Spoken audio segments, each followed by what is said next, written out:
Nous sommes à Tartas. Nous venons d'assister aux assises. Francis, pouvez-vous nous expliquer ce que sont les assises du Comité des Landes? Oui, bien les assises, c'est un moment de convivialité, de rencontre et d'échange entre les dirigeants du basket landais et les dirigeants du comité départemental.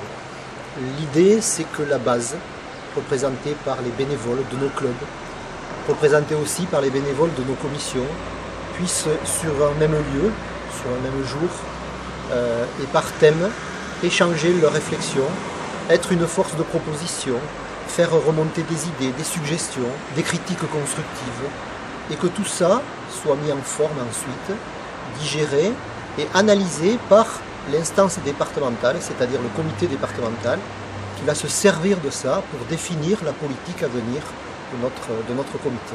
Pouvez-vous nous parler des sujets abordés aujourd'hui, quels étaient les thèmes et de quoi avez-vous débattu?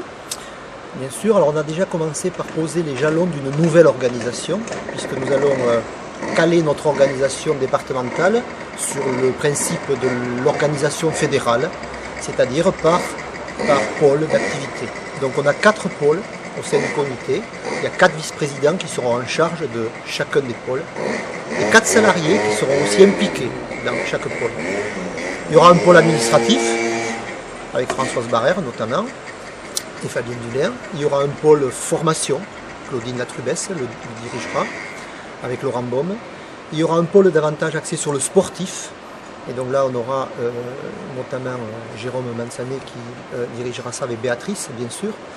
Et il y aura un pôle communication, marketing, avec Michel Patureau et Jérôme Mansanet.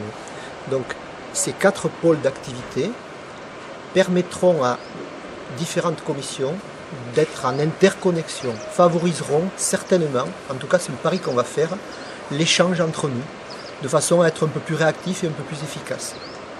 Ça, c'était le premier volet. Le deuxième volet, une fois la présentation faite, c'est de donner des thèmes de réflexion sur l'organisation sportive, sur la problématique liée à la formation, sur la problématique liée à l'amélioration de notre mode de communication, et tout un tas de sujets comme ça que les différents groupes vont s'approprier, vont digérer, et forcément, de la discussion de la base, vont naître des idées nouvelles, novatrices, en tout cas, j'espère. Et à partir de ces idées, on va construire un programme qui nous fera avancer, être plus performants. Bien. Donc quand vous parlez de la base, tous les clubs peuvent participer à ces assises? Ah, ça c'est une bonne question. Tous les clubs peuvent participer et doivent participer, en tout cas devraient. On a à peu près, on va dire, une bonne moitié des clubs aujourd'hui représentés. Donc il faut voir le verre à moitié plein, donc c'est formidable. Après, c'est dommage qu'il manque l'autre moitié.